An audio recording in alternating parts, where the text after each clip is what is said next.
सुखदेव जी बोले, हे राजन, मैत्रेय की इस प्रकार की पुण्यमयी वाणी सुनकर के विदुर बड़े प्रसन्न हुए और उन्होंने कहा, हे मुने, स्वयंभव मनु ने प्रिय पत्नी शत्रुपा को प्राप्त कर किया। क्या किया? भगवान के अनन्य भक्त आदि राजर्षि मनु का चरित्र हमसे कहने की कृपा करें।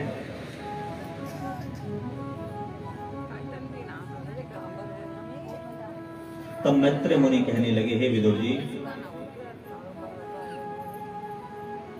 मनु अपनी भार्या सहित ब्रह्मा जी के पास गए और हाथ जोड़ करके कहने लगे, हे हमको प्रकट करने वाले, हे पिताश्री, हे हमारे प्रकटकर्ता, हे प्रजापालक, बताइए हमारे लिए क्या आदेश है। अस्या उद्धरणे यत्नो देवदेव्या विधेयता।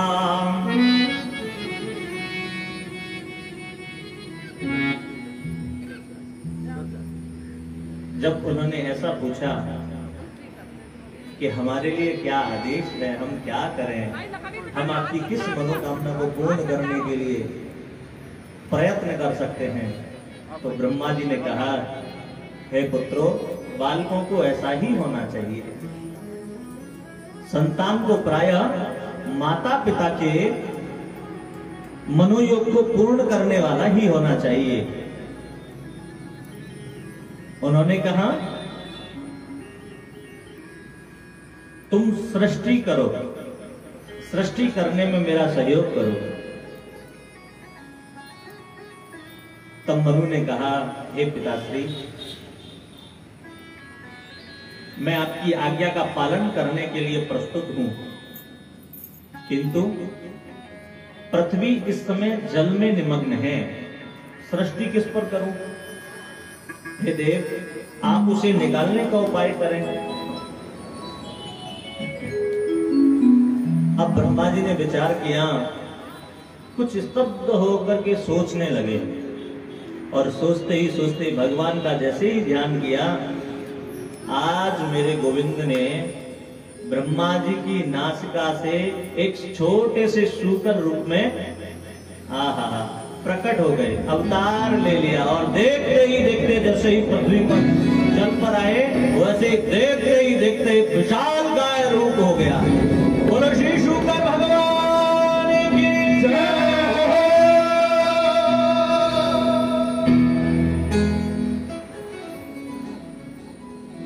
स्वयं साक्षात नारायण आज शूकर रूप धारण करके आए। उन्होंने ब्रह्मा जी का मनोयोग जान करके साक्षात जल में छलांग लगा दी। ग्रहणेन पृथिव्याः पदवीं विजिघ्रन् क्रोडापदेश स्वयं अध्वरांगः कराल दृष्टोऽप्यकराल दृग्भ्याम् उद्वीक्ष विप्रान् प्रणतो विषेकम्। जैसे ही जल को चीरते हुए उसकी कुक्षी में प्रवेश किया ना भगवान ने, वैसे ही जल देवता हाथ जोड़ करके त्राहिमाम करते हुए आ गए। बोलो, बोलने लगे, प्रभु कृपा करो, कृपा करो, मुझे कष्ट होता है। ऐसा जान पड़ता था कि मानो भगवान ने आज जल के पेट को ही चीर दिया हो।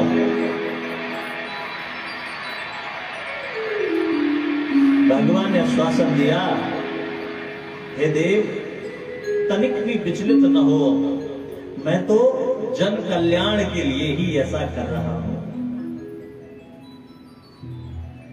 आज मेरे गोविंद ने, श्री शुकर भगवान ने जाकर के पृथ्वी को अपने दोनों नखों पर उठाया और जैसे ही उठा करके चलने लगे, तभी एक दैत्य जिसका नाम है हिरण्याक्ष, उसने देखा अच्छा कोई मेरी पृथ्वी को उठा करके चुरा करके लेकर के जाता, चिल्लाने लगा, अरे ठहर जा, तू मेरी जीती हुई पृथ्वी को चुरा करके लेकर के जाता है, ठहर जा, मैं तुझे अभी दंडित करता हूं। तू इस पृथ्वी को तभी यहां से लेकर के जा सकता है जब तू मुझसे जीत जाएगा। भगवान ने विचार किया, दुष्ट है, विलंब कर देगा। तीव्र गति से जाकर के भगवान ने पहले पृथ्वी को जल के ऊपर स्थापित किया। इतनी ही देर में ये दैत्य आ गया, और जैसे ही भगवान के सामने यह दैत्य आया, भगवान के ऊपर प्रहार करना चाहता था, भगवान को मारने के लिए, मेरे गोविंद ने इतनी ही देर में देखते ही देखते एक तेज तमाचा मारा, और तमाचा लगते ही इसकी गोविंदाय नमो नमः हो गई। बोलो गोविंद भगवान की जय हो। चुक्रोश यज्ञेश्वर पाहि मेति दैत्यराजस्य च ब्रह्मन् कस्माद्धेतोरभो मृदः।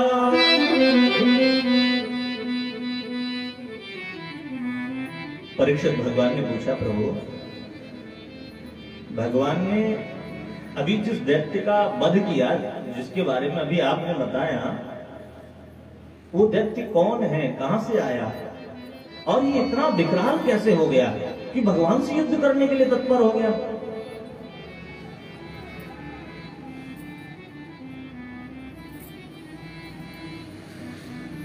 तो श्री सुखदेव भगवान कहते हैं, हे राजन, ये दैत्य कोई और नहीं, भगवान के खुद के पार्षद हैं, जय विजय।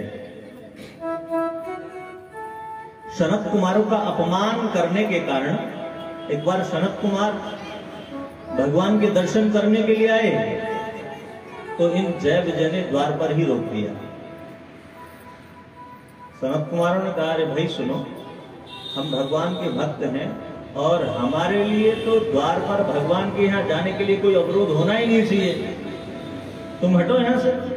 लेकिन इनको भी था ना कि हम भगवान के द्वारपाल हैं और कैसे जाने देंगे। इन्होंने थोड़ा सा ऐसे ही, जैसे हंसी मजाक होती है, वैसे ही सनत कुमार को वहीं रोक के रखा। सनत कुमार छोटे छोटे से हैं, 5-5 वर्ष के मात्र। उन्होंने कहा, अच्छा तुम्हारी समझ में नहीं आता, हम भगवान के भक्त हैं, भगवान का दर्शन करने के लिए आए, और तुम हमको यहीं रोकते हो। महाराज, जब ये द्वारपाल नहीं माने तो सनत कुमारों ने कहा, तुम मूढ़ बुद्धि यहाँ रहने के योग्य ही नहीं हो, जाओ तुम्हारा क्षय हो जाए, तुम पतित हो जाओ, तुम पृथ्वी पर गिर पड़ो, राक्षस हो जाओ।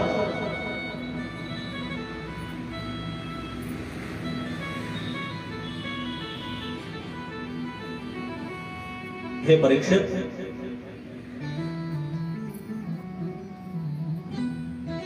ये पतित होकर के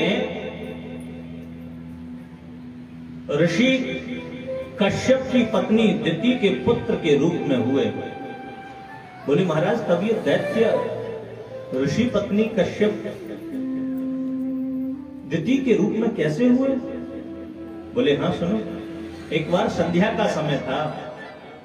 कश्यप मुनि, कश्यप जी की 2 पत्नियां हैं, दिति और अदिति। ये दिति दैत्यों की माता है और अदिति देवताओं की माता है। संध्या का समय, कश्यप जी महाराज संध्या करने के लिए जा रहे, तभी इसको काम जाग आया और पति से अनुग्रह करने लगे। कश्यप जी ने कहा, सुनो, अभी संध्या का समय है, तुम्हारे देवर जो है रुद्र, वो संध्या के समय भ्रमण करते हैं, तो उनका अपमान होगा, अभी संध्या को बीत जाने दो, तुम्हारा मनोयोग सिद्ध करेंगे।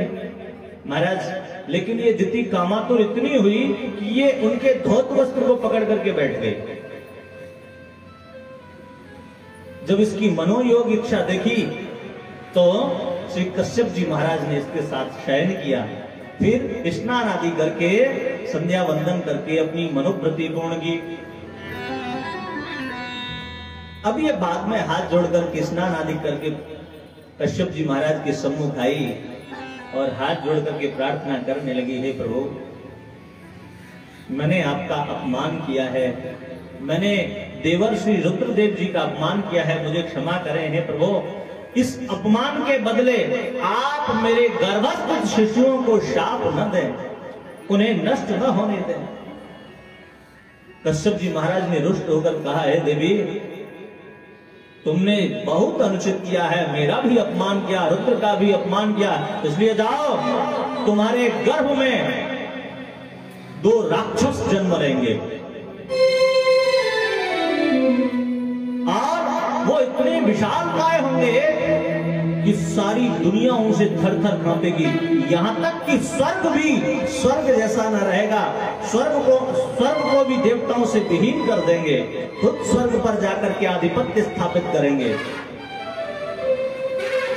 तब स्वयं साक्षात भगवान आकर के, भगवान नारायण आकर के इनका संहार करेंगे, इनका वध करेंगे।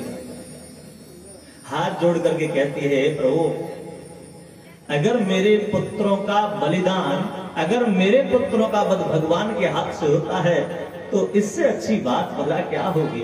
एक माता के लिए अगर उसके पुत्र भगवान के हाथ से निर्णीत होते हैं तो इससे अच्छी बात कोई और नहीं है। अच्छा है कि इनको किसी ब्राह्मण का शाप नहीं मिलेगा। बस प्रभु, मैं अगर डरती हूं तो एक ही बात से डरती हूं कि कहीं कोई ब्राह्मण का शाप न मिले, कहीं कोई ऋषि का शाप न मिले, क्योंकि दुनिया के योग से बचा जा सकता है पर ब्राह्मण के शाप से बचा नहीं जा सकता।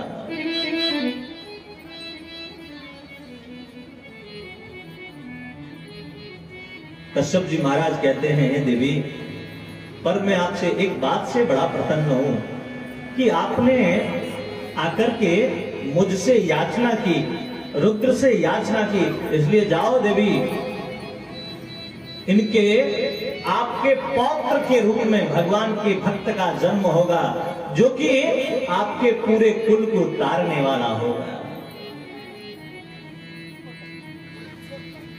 कुलम पवित्रम जननी कृतार्था वसुंधरा पुण्यवती च तेना अपार संवित सुख सागरेस्मिन्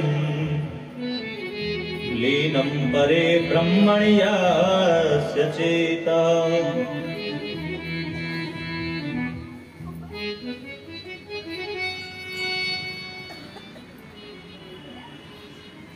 जिस कुल में भगवान का भक्त पैदा हो जाए तो वो जननी तो कृतार्थ है ही, जिस कुल में भगवान का भक्त जन्म ले ले तो वो जननी तो कृतार्थ है ही, पूरा का पूरा कुल ही तर जाता है। जिस कुल में भगवान का भक्त जन्म ले ले उसकी पूरी की पूरी 21 पीढ़ियां तर जाती हैं।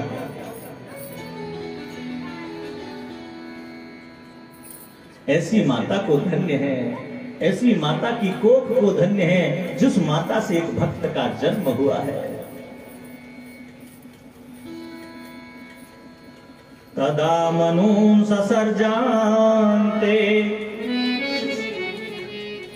मनसा लोक भावनान् सरस्वत्यां तपस्तेपे सहस्राणां समादृशा। श्री सुखदेव जी भगवान कहते हैं, राजन, ऐसे भक्त का जन्म होना भी बड़े भाग्यों से होता है जब भगवान की अनंत कृपा होती है। इसलिए यहां पुनर्विनंती है कि माताओं को प्रारंभ से ही बालकों को भक्ति की शिक्षा देनी चाहिए। प्रथम दायित्व माताओं का ही होता है, प्रथम गुरुत्व, पहली जो माँ है वो पहली गुरु है। माँ से बड़ा इस दुनिया में किसी और का दर्जा नहीं है।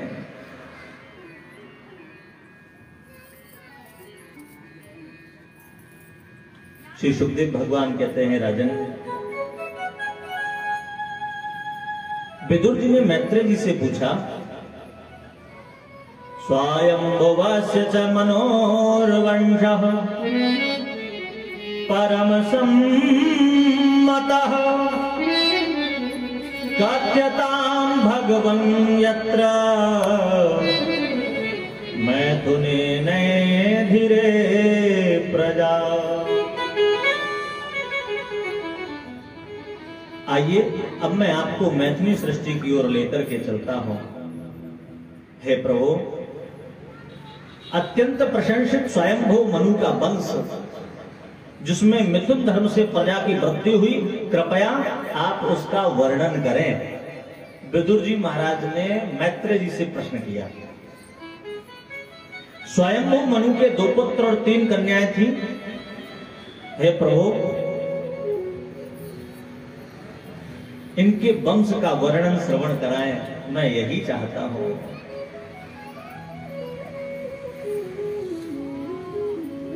तब श्री सुखदेव जी महाराज ने कहा, हे राजन,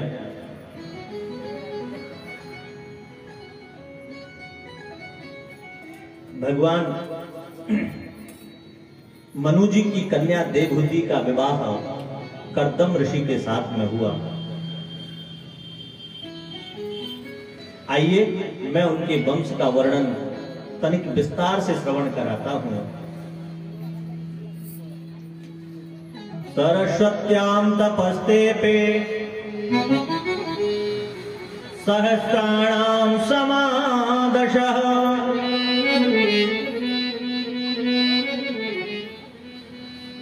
ब्रह्मा ने जब कर्दम जी से सृष्टि करने को कहा, तब उन्होंने सरस्वती तट पर जाकर के 10,000 वर्षों तक कठोर तपस्या की। भगवान उनकी तपस्या से प्रसन्न हुए, आकर के दर्शन दिया। कहने लगे, हे वत्स, बताओ, मैं आपकी तपस्या से प्रसन्न हूं, आप क्या मांगना चाहते हो?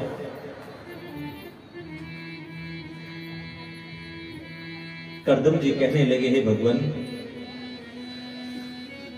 दुनिया में जब आपका दर्शन होता है, जिस जीव को आपका दर्शन होता है, उसके लिए और मांगने का शेष बचा ही क्या है? तदपि भगवान, एक मेरी कामना है, एक दायित्व है, मैं उसे पूर्ण करना चाहता हूं। हे प्रभु, कोई ऐसा आशीर्वाद दो कि मुझे कोई पत्नी के रूप में सुशीलवती धर्म पत्नी प्राप्त हो, जो कि मैं पिता की मनोआज्ञा को पूर्ण कर सकूं। ऐसी पत्नी मिले जो मुझे भगवान के राह में जाने से न रोके। मैं पुत्र का धर्म का पालन करके पुनर्भगवान के श्री चरणों में ही जाना चाहता हूं।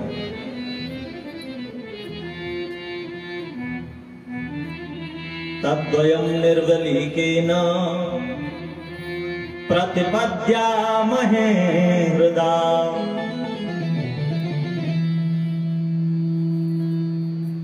भगवान ने कहा, हे कर्दम जी, ब्रह्मा जी के पुत्र मनु अपनी पत्नी शत्रुपा और पुत्री देवहूति के साथ में आपके पास आ रहे हैं। विवाह का प्रस्ताव लेकर के स्वीकार कर लेना। देवहूति आपके योग्य ही हैं और तुम पुत्र का धर्म का पालन करने के बाद में बड़े ही आराम से मेरी शरण में आ सकते हो। और दूसरी बात, तुम देवहूति के साथ में भजनादि करो, पुत्र का धर्म का पालन करो, साक्षात पुत्र रूप में मैं ही प्रकट होऊंगा। उद्यतस्य हि कामस्य प्रतिवादो न शस्यते। आज मेरे गोविंद कर्दम जी को बता करके अंतर ध्यान हुए और देखते ही देखते कुछ समय के बाद में साक्षात मनु जी महाराज शत्रुपा को लेकर के आए पुत्री देवहूति साथ में है। ये जिस आश्रम में रहते हैं बड़ा ही मनोरम आश्रम है। समीप में कल कल निनाद करती हुई माता सरस्वती का प्रवहन, वृक्षों पर किलोल करते हुए पंक्षी, भौरे मधुरे और पुष्पों की सुगंध मानो बेहुअल कर देने वाली हो, ऐसा मनोरम आश्रम। आज करदम जी ने तीनों को आश्रम दिया। महाराज मनु और शत्रुपा तो आसन पर बैठे, लेकिन ये जो देवहूति जी है ना, ये आसन पर नहीं बैठी। अब विचार करने लगी, मेरे पिता इन्हें मेरे पति के रूप में वर्णित कराना चाहते हैं, तब तो ये मेरे पति हुए, और पति के दिए हुए आसन पर बैठने का मतलब है पाप हो जाना, जबकि मुझे उनकी सेवा करनी चाहिए, न कि उनसे मुझे सेवा लेनी चाहिए। अब महाराज एक तो आसन दिया तो आसन का अपमान भी नहीं कर सकती और बैठ भी नहीं सकती, तो बड़ी बुद्धिवती है। इन्होंने अपने दोनों हाथ लिए आसन के ऊपर रख लिए, खुद पैरों के ऊपर बैठ गई, आसन पर बैठ भी गई और नहीं भी बैठी, दोनों काम हो गए। प्रेम से बोलो हरि शरणम।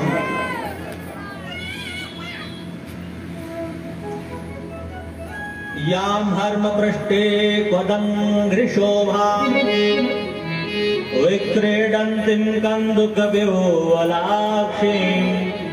विश्वावसोर्ण्यपतत्स्वाद विमानाद्विलोक्य सम्मोह विमूढ़ चेता। आज मनु जी महाराज ने आग्रह किया करदम जी से, हे ऋषिवर, मैं आपको अपनी कन्या दान स्वरूप देना चाहता हूं, क्या आप मेरी कन्या को पत्नी स्वरूप में स्वीकार करेंगे? करदम जी ने कहा, हे देव, जो देवी साक्षात भगवती का स्वरूप हो, लक्ष्मी का स्वरूप हो, और जिससे साक्षात भगवान का प्राकट्य होना हो, भला उसे कौन स्वीकार नहीं करना चाहेगा।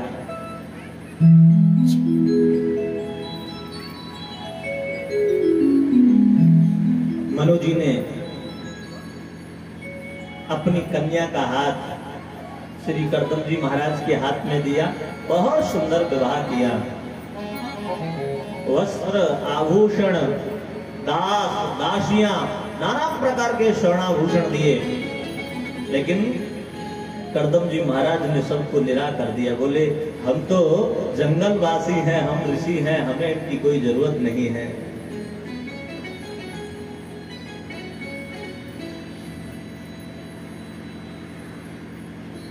कन्या का विवाह करने के बाद में मनु और शत्रुपा जी अपने राज्य को वापस गए। मैत्रेय जी कहते हैं, विदुर जी, पितृभ्याम प्रस्थिते साध्वी पतिमिंकितिको वेदा नित्यं पर्यचरन् प्रीत्या भवानी व भवं प्रभुम्।